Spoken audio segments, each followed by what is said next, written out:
Hello, everybody, and welcome to another edition of the Knicks Film School Pregame Show. My name is Andrew Claudio, a.k.a. GMAC, and it is time to preview another Knicks matchup, this time against the Indiana Pacers. The first time these two teams will play at Madison Square Garden since Game 7 of the Eastern Conference semifinals, in which a valiant effort by the Knicks was thwarted by a historic effort by the Indiana Pacers.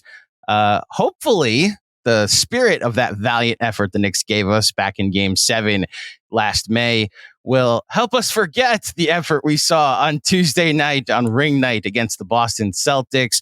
You know where I had to go for the first matchup against the Pacers. The only place you should go for any analysis of the Indiana Pacers. Joining me now here on the Knicks Film School pregame show from the Basketball She Wrote Patreon page. Caitlin, I'm so sorry. I have your merch right here. I will show it off before the pod ends. Caitlin Cooper is here with us. Caitlin, how are you doing? I'm doing well. I'm always happy to be back. And you and I have not actually spoken for a while because the last couple of these I did were with Benji. So I'm happy to get to be able to touch base with you too. I made it a point that the person I wanted to hear you talk basketball with the most was Benji Ritholtz. I orchestrated it. Unfortunately, Benji is at his day job. I am positive I will be able to orchestrate that again this season at some point. It has been a while since we've spoken, though. And more to the point, the last time that I reached out to you, or at least we reached out about the Knicks and the Pacers, our two teams were in a playoff series. And this is the first time we've gotten to hear you since that series ended. And obviously the Knicks look very different right now, both from a roster standpoint and a play style standpoint. But if we could get your thoughts on that series, specifically, like what was the determining factor that eventually gave Indiana the win in that series in your mind? Yeah, I mean, I think when you look at Game 7, and Tyrese said this in exit interviews after the fact, that he said one of the enduring lessons he was going to take away from this playoff run for the Pacers was the healthier team usually wins. So, I mean, even within that series, the Pacers slowly got stronger, and the Knicks, it was a war of attrition. We're getting weaker and weaker by the time you look at that Game 7. Because if you look at the very first possession of that game, if you remember it, it was Siakam setting a screen for Tyrese and Siakam, popping into the mid-range area against OG Anunoby. They went at OG Anunoby pretty relentlessly at the start of that game. And then Tyrese was, of any game in the playoffs, that was the game that he looked the most like himself. To look back at Game 1 and see how stiff he looked from the back spasm issue, where there's literally possessions where he's playing drop coverage as a guard because he can't get up above the level of a screen, to then watching him, throw the ball cross court to TJ, go get a handoff and just rise and fire out of it. And he's, making every shot in sight in the first quarter, looking a lot more like he did during the in-season tournament. He still wasn't 100%. He was never 100% in that run, but the Pacers were much closer to being that, obviously, than what the Knicks were. So, and then the Pacers were also very strategic in how they were moving Isaiah Hartenstein around in that series to remove him from the rim and to be going at, quite frankly, injured players and OG Anunoby and Josh Hart at that point in time. Well, so by Game 7, I agree with you that it was, I mean, the Anunoby of it all. John Macri and I did a pod the day before, and we were actually recording as the injury report came out. And we expected that unless you shot him, Josh Hart was going to play. Like he'd strained his abs. And so there was the questionable nature of whether he would play or not. And we were waiting for his status. That Josh Hart is questionable tomorrow. It's like he's going to play. There's no version of this game that doesn't feature Josh Hart.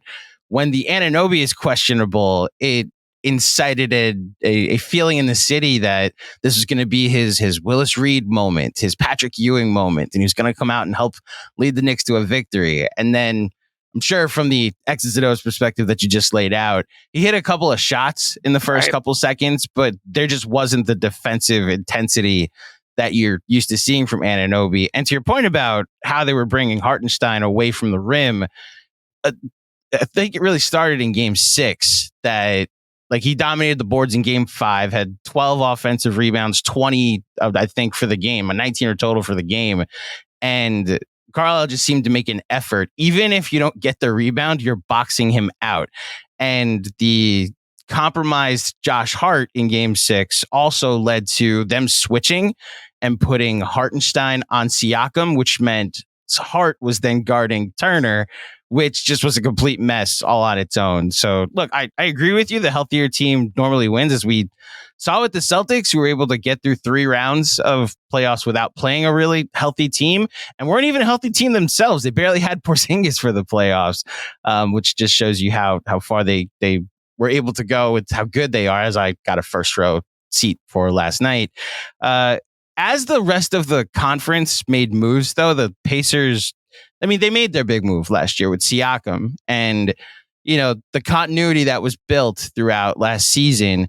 I'm curious if you think that gives them an edge going into this year and gives them an advantage, as opposed to a new look Knicks team that might have a higher ceiling, according to a lot of people, a new look Sixer team that might have a new ceiling.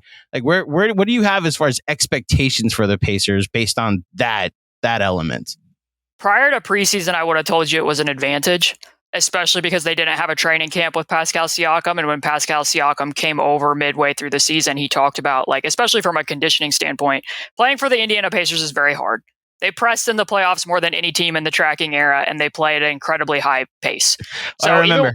Even when you're playing, for the Raptors, who play a lot in transition, it's still a different level when you come over. So Siakam having to adapt to that, and then playing a very, very different style of defense. I thought, with a full training camp, him becoming more adapted to that, them making some tweaks. The defense they were playing at the beginning of last season was very different than the defense that they were playing against the Knicks and able to play against the Knicks. That kind of enabled, Aaron Nesmith to be pressing up on Jalen Brunson a lot more with how much they were helping off of Josh Hart, Precious Achiuwa, other guys in the background. That's not something they would have done at the beginning of last season. So I think having them all come in together and have camp, I thought that was going to be an advantage. I can tell you, after watching 4 preseason games, I'm a little bit skeptical of that. I think I titled one of the pieces that I wrote as, can you bring change to continuity? Because the things that they needed to change, they don't necessarily have the pieces to change unless you're really hoping for big leaps in the wing defense department from Jarris Walker and Benedict Mathurin. I don't think that fully came into fruition yet. Not saying it won't, but I didn't see a lot of consistency in that regard during preseason. And then the starting lineup, quite frankly, the 2 games that they played in, they struggled. They didn't look like a team that's, made it to these 2 conference finals during those minutes. And as far as defense, I think they tried some different things. They'll continue trying some different things, but a lot of it you could pin on and just be like, this really wasn't the best effort. So it kind of seemed like because they were the same team as last year, they didn't have as much to learn about themselves in preseason. Hence, I didn't learn that much about them in preseason. It was a little bit blah in that regard. So I'm curious to see how they'll start the year against both the Pistons and the Knicks this week and see if I can pinpoint any improvement areas in that spot. Man, you talk about a tune-up game for the Knicks. They get to play the Pistons ahead of time, which, we'll see what happens with the Pistons. Different coach, different crop of players. We'll see what happens. But as someone who yourself is learning about this new version, or I guess this year's version of the Pacers, I was going to ask, as a Knicks fan that didn't pay attention to any Pacers media day or what's going on with them, my gateway into what's going on with the Pacers is the Basketball She Wrote columns that you write. So I was going to ask, is there anything that Knicks fans might not be aware of that has changed since last year, since the playoffs, that you can highlight? I know you just wrote a profile on Siakam working with Jarris Walker this offseason and how he could potentially play a role in this roster and in this rotation. What can we expect? I think the 2 main areas of change are pretty much exactly going to be that. The bench will take a slightly different look than what Knicks fans would have seen in the playoffs. I think that they're going to give Jarris a chance to show what he can do there, because they do need his positional size. They have a Jarris Walker-shaped hole at the wing position that they couldn't completely solve in the series against Boston. I'm sure the Knicks felt similarly headed into this year. Clearly, with the moves that they made, felt like they needed to add defensive versatility. So I think that backup 3 spot will most likely be Jarris's to lose, and they're also reincorporating Benedict Mathurin, which, Ben and TJ do pair nicely together for certain reasons, but also the bench sometimes can play faster than the starters for the Pacers, and they like to really play up-tempo, random TJ ball. So reincorporating Ben there, and then there's also going to be a different kind of backup center. Jalen Smith's no longer there. It could be, depending upon what Isaiah Jackson's health is this year, this week, it might be Isaiah Jackson, it might be James Wiseman. So that group will take a different look. They're still a very deep team. They have 11 legitimate players who could be in their rotation. Ben Shepherd featured a lot against the Knicks. Ben Shepherd played well for the Pacers in the playoffs. There's not necessarily a spot for him currently with how many guards they have on the roster. So I think those are probably the two main differences. And then also something I'll throw out there that you might remember, not from this podcast, but when you were producing the podcast for Fred Katz and I was on over there, I remember Fred asked me a question during the playoffs. He's like, is there anything defensively that the Pacers could try that they're not doing right now? And I said, they're not going to do it because they haven't practiced zone all year, but I would really like to see them try zone because the Knicks are down a shooter in OG Anunoby. They don't have anybody that can check Jalen Brunson. I think that could be something. And also just to prevent Tyrese from being hunted as much. So lo and behold, in preseason, they are playing zone. They did not play any zone last year. And Tyrese you'll see Tyrese at the bottom of it. So they play him at the bottom. And the benefit of that is, in addition to just giving teams a different look, Tyrese, Deuce McBride's not going to screen him into action 22 times in one game if you're down at the bottom of a zone, most likely. Well, so the fascinating part about teams implementing a zone, specifically when you have a weaker defender on the floor, Benji's spoken about this, DJ's spoken about this, the idea of implementing zone into a Tibbs system seems far-fetched because he just hasn't run a lot of zone throughout his entire tenure as the Knicks head coach and just as a head coach, even when he was in Minnesota and Chicago. And the hope was after the first trade they made that they'd try to implement more switching, that, you can hide Brunson on whoever, but then you got, DiVincenzo and Hart and, all these wings with Anunoby and Bridges. And if you could just figure out a way to like Randall at the 5 with Anunoby guarding the center, that's a viable option. Then they made another trade before we ever saw that team that existed to actually play on the court together. So if I could just bring the Knicks into the conversation now, I usually hold let me interrupt right there and say that. And in fact, in part, I was like, it's going to be tough for the Pacers to play that zone in the playoffs because the Knicks are an elite offensive rebounding team, and that makes you weaker as a rebounding team. And now it's almost the reverse. Now it's like, you might not have the same rebounding concerns, but now there's a lot more shooting on the floor. So the craziest part about last night's massacre, I'll call it that, the early Boston massacre, the whatever 14.0, aside from the real one, there's a bunch of sports ones, especially in the Yankee Red Sox rivalry that get brought up. But the most glaring part, aside from the Celtics hitting every three and just hunting the Karl-Anthony Towns and drop, Karl-Anthony Towns in the pick and roll, Karl-Anthony Towns in general, was the fact that the Knicks were also getting out rebounded, and more specifically on the offensive boards.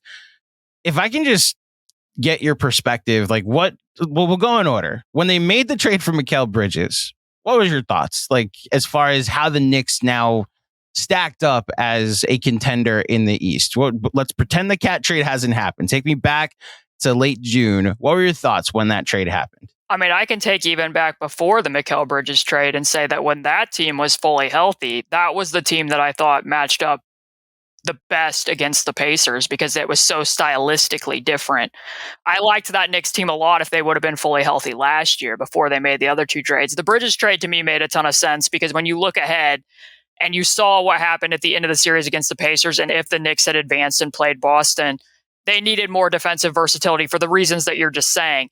If you do have OG Anunoby in addition to Bridges, or Bridges in addition to Anunoby, you can play OG on 5s and be able to switch more actions than what was going to be feasible with the old roster because you can put Bridges at the point of attack. Now, Bridges' point of attack defense last night against Boston not good.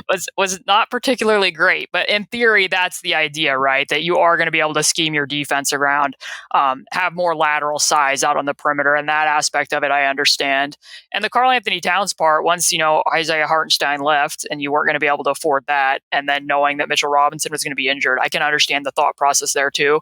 If it were me, I probably would have, wanted to see what that existing group could have done because I'm not sure that trade would have been off the table. Maybe I'm wrong. Maybe from reporting aspects, maybe people were saying that Minnesota was, on the brink of moving Cat somewhere else if you didn't pull the trigger on that deal immediately. So it's less about whether the trade would have been on the table or not. It's more so because of the new CBA and how restrictive it is. The Knicks had to go into so many weird places to find enough salary to make sure that more salary was going out. The the new rule that you can't stack minimums. So the Knicks went and found 3 players and paid and signed and traded them at $1 above the minimum contract. So that way they weren't stacking minimums. And that's not something you could do in season when your roster is capped at 14 players. Like they had plenty of roster space to be able to do it. That it was like that. This is the last time they'll be able to do it from a flexibility standpoint. From a basketball standpoint, I also would have loved to see what that team looked like. I understand from the cap perspective, if you would have had to do it before the season, and then if you wanted to wait until the following season to do it, Julius can opt out, and then you're out of luck there. So this felt like it was their last chance to do this version of the trade. And that makes sense. I mean, if you had told me before I watched last night's game, I would have said pretty much my idea of the Eastern Conference is Boston is a tier ahead. I still see them as the prohibitive favorites, but I would have slotted the Knicks in at number 2. And I personally think the spots 3 through 8 are up for grabs. I think you could tell me about any order there and I would be like, yeah, that makes sense.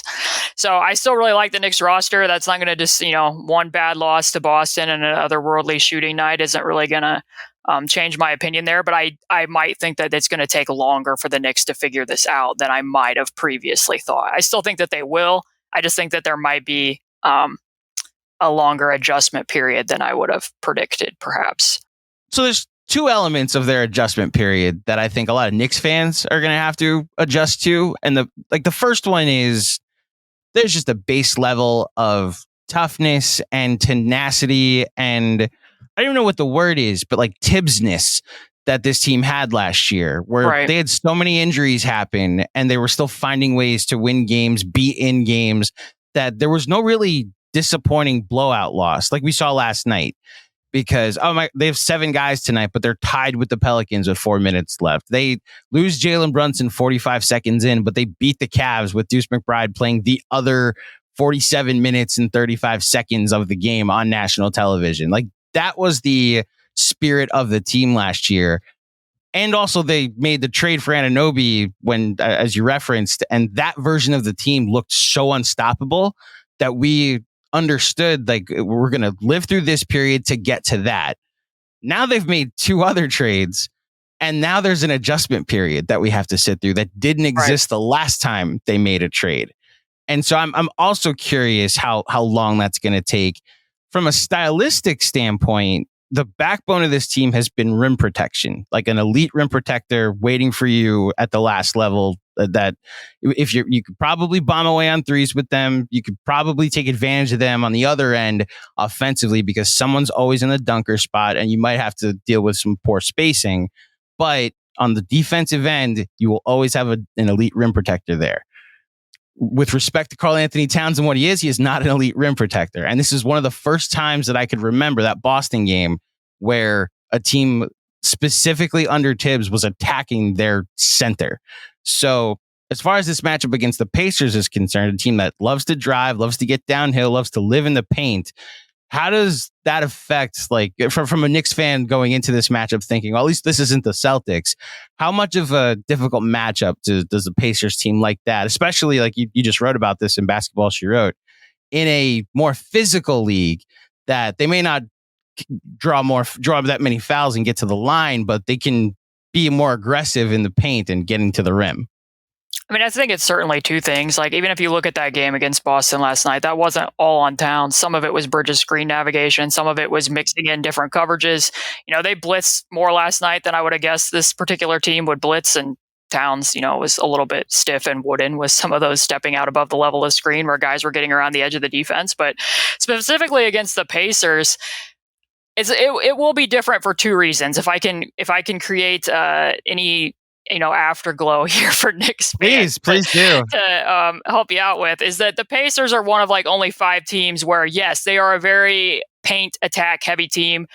They led the league, I think, in percentage of their touches. I think they were either first or second percentage of their touches that are possessions that featured a paint touch, if I can say the words correctly there. So they are going to touch the paint a lot. The difference being is over 20% of their 2-point attempts come in transition. So a lot of what they're doing in the paint is coming, as you know, from the playoffs, their up-tempo style. It's not so much in the half court where they're just, poking and poking and poking, or it's head-on attacks like what you were seeing from Boston last night. So one area where that actually might help the Knicks is in the past, if Hartenstein's around the basket or he's in the dunker spot or Mitchell Robinson is, and they're going after offensive rebounds there, they're not going to be the first person back in transition to protect the basket. If Karl-Anthony Towns is popping to the top of the key, he's going to be the first big back. So even if he's not an elite rim protector, you at least have size around the rim when the Pacers are, getting up the court in 7 seconds or less, as they like to do. Another element of that is that for the Pacers perspective, just like what we just talked about with Isaiah Hartenstein, is that they're a team, along with Boston, along with Oklahoma City, where you're seeing more and more teams put guards in the dunker spot now. So the Pacers will put Andrew Nembhard in the dunker. They will put Aaron Nesmith in the dunker. They'll put Benedict Mather in there. And then they'll put Miles Turner in the ball side corner. Regardless of what level of rim protector Karl-Anthony Towns is versus Isaiah Hartenstein, they're already going to be displaced from the rim. Miles pulls people out from the rim, and not so much only with the pick and pop, but with his positioning and what alignments they're able to get to. So I've kind of been somebody of the opinion over the last 2 years, and Knick fans might, yell about this. I don't know what their overall opinion will be. Certainly it will be anti-Tibbsian, what I'm about ready to say, but I no longer think that most defenses can be built with their strongest defender being a rim protector. For the reason I just said, it's too easy to move one player. It's a lot harder to move around five. And so that's why I can get behind the positioning of let's get as many wing defenders as we can, because it's a lot harder to deal with all those types of players, especially when you have somebody like OG Anunoby, who's very capable of, he can break from scheme without compromising scheme. And I think that's what buoys defense is a lot. So the way that teams have become so versatile in scheme and the types of things they can do, I still think that rim protection matters. I think having a big who can clean stuff up on the back end is valuable, but I don't think that can be your strongest link. So in that regard, I kind of, I understand the Knicks stuff in addition to what Karl-Anthony Towns offers them offensively. So just to piggyback on that point you made about your best defender being your center and being the backline of your defense, does it change if that center is generationally good, like a Bam Adebayo or Rudy Gobert, or is that just as far as the playoffs go, it's just very easy to move those guys around, as you're saying? I mean, I look back at some of what happened with Rudy Gobert in Utah, and I think some of it got pinpointed onto him unfairly at times, where a lot of that was more due to perimeter defense. I think sometimes with him, it was more getting played off the floor, perhaps offensively, because there wasn't much he could do against switches. But, yeah, I mean, Rudy Gobert is definitely a different level at Miles. Some of this might be me coded by seeing that the Pacers the last several years, I don't think Miles probably is the best defender on this roster at this current given point in time. But when he wasn't going to lift the scheme all by himself. And we even saw that last year, the Pacers were staying home and limiting threes more than any team in the NBA. And it wasn't enough for him just to be depressing everything that they were forcing to the rim. So Bam's a little bit different because, Bam, one of few players you can legitimately say in the NBA can guard 1 through 5. So you have a different level of versatility there with what Miami can do. So that's definitely an exception, as would, Draymond Green as well. You literally just took the next name I was going to say. I was Bam is taller, so he gets, and actually is a true center. And with Draymond, those lineups at the 5 were more part of a death lineup. When he was playing next to Looney and Zaza and Andrew Bogut, a lot of the times throughout the Warriors dynasty. So I guess, that's the adjustment period the Knicks are going through right now. And I think that's what is really the Tibbs' biggest challenge, that the whole philosophy apparently has to change. And there's even a math philosophy that's you want to talk about the big discourse with the Knicks world right now. The Knicks Film School faculty group chat this morning, the argument that, and I love Josh Hart. Ever since he's gotten here, the tenacity and toughness and Energizer Bunny and mentality that he's had and energy he's brought to this team is just something you admire, especially as a New Yorker. And yet I recognize that they can't fully have their most effective 5-out lineup if he's out there, because teams will, he's been the one occupying the dunker spot, as you have talked about not putting a center there. But the difference being is you are putting a center there. Part of the benefit for the Pacers when they put Andrew Nembhard in the dunker is now a guard has to be the secondary rim protector. If teams like last night, if they're putting Al Horford on Josh Hart and you put Josh Hart in the dunker, it's still Al Horford as the secondary rim protector. So that's what I guess my question to you is, do you think there is some credence to the argument? And I think I'm leaning more towards that, especially if the Knicks are now not like the Knicks have kind of gone from the Mets. I don't know how big of a baseball fan you are. They had a Mets mentality and spirit for the last couple of years where it's like, we're just happy to be here. This is fun. Oh, they might overachieve. Even if they don't win it all, we are happy with this team. And now they're the Yankees, where it's like, oh, that's a cute regular season. Did we win the championship? Like, that's what they've now done with this roster. So me admiring Josh Hart and what he is, like, what do you make of like the Deuce McBride had a great opening night, one of the few Knicks that impressed, shot over 40% from three last year. Him potentially in place for Josh Hart would give them the opportunity to have 5 really good shooters on at the same time. Like, what do you make of that as far as playing the math game? I think some of it, too, you have to look at the fact that Boston was able to do things last night that other teams aren't necessarily going to be able to do. I mean, the fact that they were cross-matching Drew onto Karl-Anthony Towns from the top and putting Al Horford onto Josh Hart and letting him sag off, that's probably what a lot of teams would like to try to do. But how many teams have wing defenders or guards who are capable of defending Karl-Anthony Towns? Because I can tell you from past history, the Pacers tried Malcolm Brogdon on Karl-Anthony Towns. They tried Aaron Nesmith on Karl-Anthony Towns, and both of them have reputations of being able to guard up. It did not go well. They didn't try it for very long. Like last season, in fact, after they played Minnesota and Aaron Nesmith was starting at the 4 and he was guarding him, and he also took some possessions of Anthony Edwards, it actually led to me writing a piece of like, Pacers can't keep winging it against wings. At a certain point in time, they have to go get a wing defender who can handle some of these guys. So, I mean, like last night, Karl-Anthony Towns popped once in the entire game because Drew's guarding him. You can switch those actions. I don't know that when you're playing the Pacers that will necessarily be the same thing, because in theory, you could be like, oh, yeah, let's put Pascal Siakam on Karl-Anthony Towns and let Miles guard Josh Hart. But the difference on that is now, if Siakam's guarding Karl-Anthony Towns and Karl-Anthony Towns goes and screens for Brunson, Aaron Nesmith's still going to be switched onto Karl-Anthony Towns because he's going to be the player guarding Brunson. So now you're getting that mismatch on the backside. And then my guess is, and something I thought the Knicks could have done a little bit more last night with Josh Hart, is they would just use Josh Hart as the screener with Miles guarding him and still get the matchup that they wanted.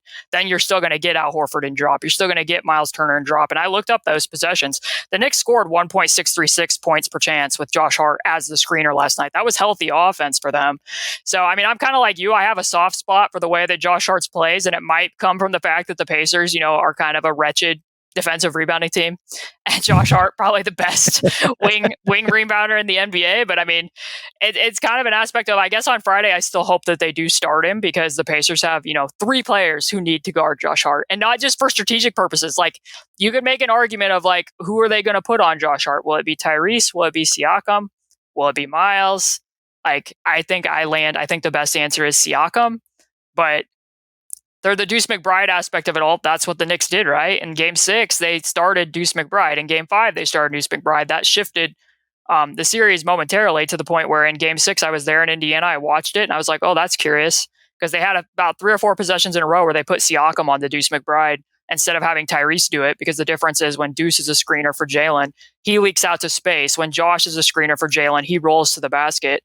So if it's Tyrese and you're targeting Tyrese, when we'll step above the level of the screen, he'll show, and then he'll just peel off to the perimeter. A big will step up and take Josh Hart.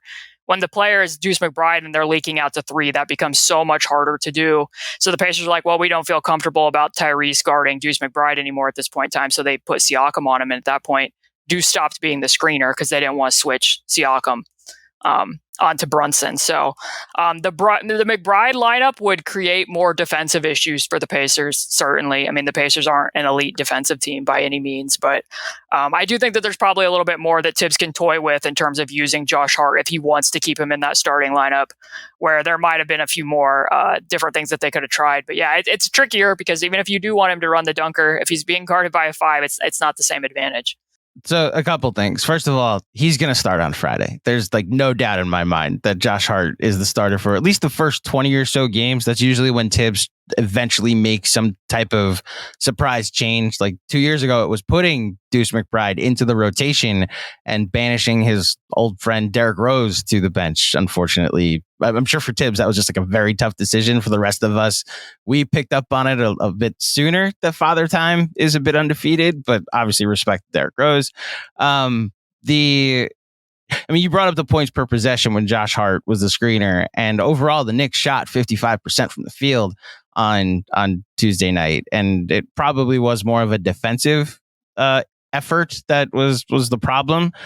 But I think that again goes to my Mets Yankees thing. Like, this is like is 55% and what Josh Hart is bringing you enough anymore? Is this now, how can you be as good as Boston? Which is why I wonder if later in the year, the Knicks are good, maybe even great, but they're not good enough to contend with Boston. Does he make that type of adjustment? Because the defensive problems that you're mentioning, that a deuce lineup with the other four starters that are on the floor now could create for other teams, for the Pacers in particular, could also create not necessarily issues for the Celtics because they don't really have any issues, but could just give you a more of a fighting chance, which is what I'm curious what they do. This is now them going all in after years of what will the trade be that the Knicks make.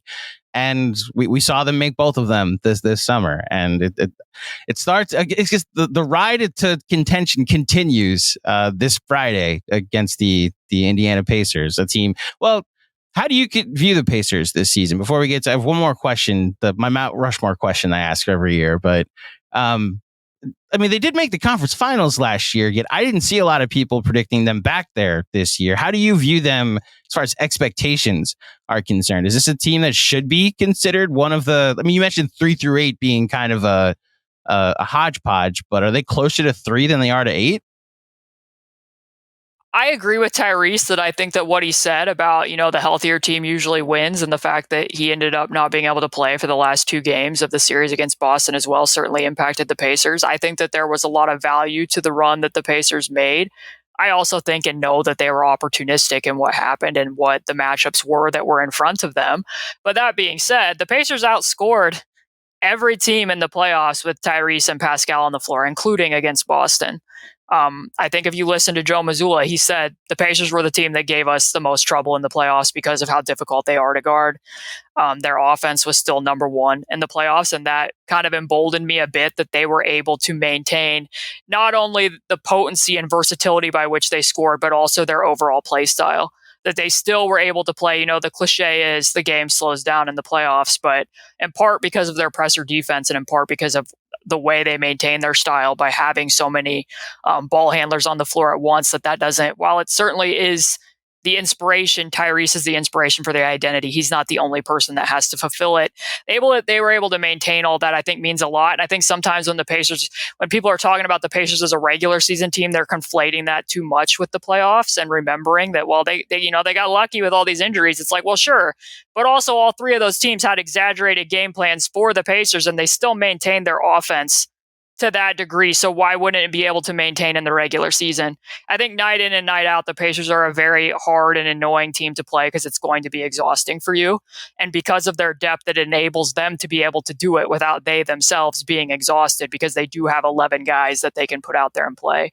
So because of all those factors, I think they can still compete for home court advantage. I will say that while I'm not going to overreact to preseason play, the fact that they're still bottom 10 in almost every defensive metric through those 4 games, and that by my eye test, there was a lot of me just wondering, like, I don't think Isaac Okoro should be able to score as the roll man against Miles Turner and Pascal Siakam, and yet it happened. I don't think that Seth Curry should be able to blow by Aaron Nesmith on a drive, and yet it happened. A lot of highly questionable possessions like that, especially when the starters were on the floor, and I don't know right now. That might be preseason doldrums. And maybe they play against the Pistons and the Knicks this week, and you say, hey, that was an easy fix because you can easily dial up effort. If it doesn't, I'll give it time, but it's probably going to be like, a little bit of what's going on here exactly. It's not alarm bells, certainly not from preseason basketball. But for a team that talked a lot about, we have continuity, we want to prove that we're not a fluke. We know what our defensive system is now. We weren't seeing progress there yet, so.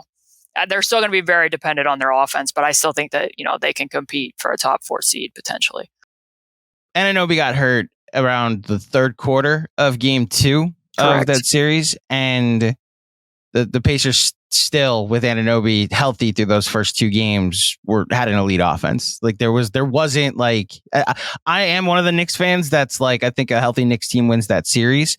Right. I also recognize that it wasn't because they had shut down the Pacers or stopped their offense. So, that dependability of an elite offense is, something I'm sure Knicks fans and their new look defense are looking forward to on Friday when they come back to the Garden for the first time since Game 7. And I will say, just to share some optimism there between these two opponents, OG Anunoby guarded, I believe, who was it? He guarded Al Horford for roughly like 6 possessions the other night, because you're not going to do that because you need him to guard Tatum and Brown.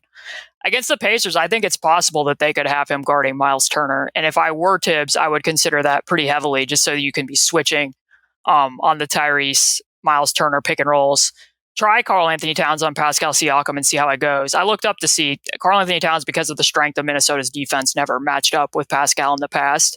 But I might be willing to give that a look, just because the best look against Tyrese still is switching more so than playing soft coverage. Obviously, his shot looked good during preseason. That looks like it's back as far as his pull-up. And if you blitz Tyrese, a lot of people like to talk about, Tyrese is so pass first, like he defers. Why does he only have so many shot attempts? Like, the Pacers scored like 1.6 points per chance when he passed out of a blitz. That's better than the number one team, which was Boston, out of the pick and roll. So, I mean, he can dominate with the pass against the blitz, and the blitz coverage, I do apologize, Knicks fans, was looking a little messy against Boston. A little bit. The other night. So I do think that switching is still the best option, and they have a better mode of being able to do that than they did at the end of last season, for sure.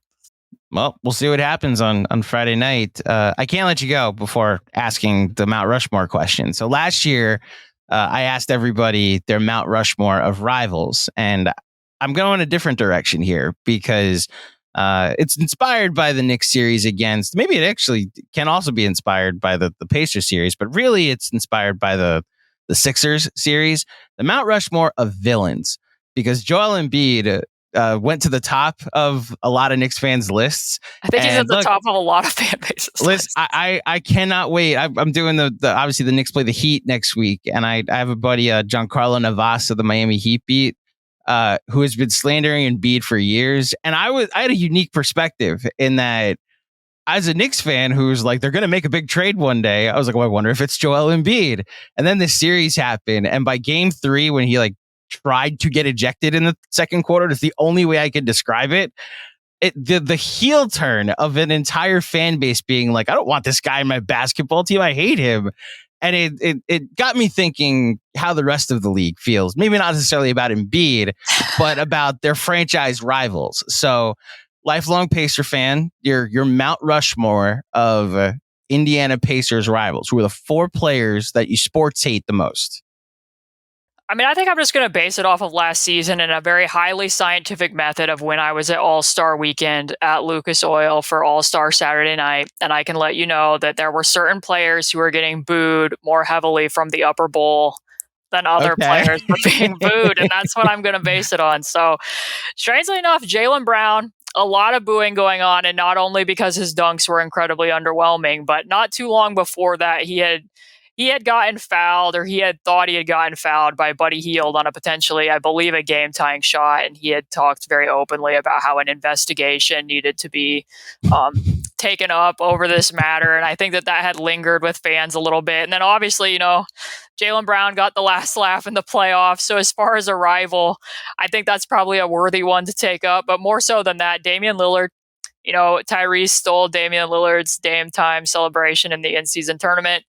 Then when they were at All-Star Weekend, Tyrese and Dame kind of both gunning for the MVP in Tyrese's building. Tyrese kept passing to Damian Lillard, and the rest ended up being history with that regard. And then just all the overall Bucks Pacers histrionics with Ballgate and whatnot. I would have picked Patrick Beverley, but he's not in the league anymore, so I have to pick somebody from the Bucks. Well, so hold on. What about all time though? Like, all time. Do any other Knicks? Like, well, so obviously Ballgate. I'm so glad you brought that up. That was from an outsider's perspective, just one of the funniest nights ever that Giannis gets the record and the Pacers literally took their ball and went home.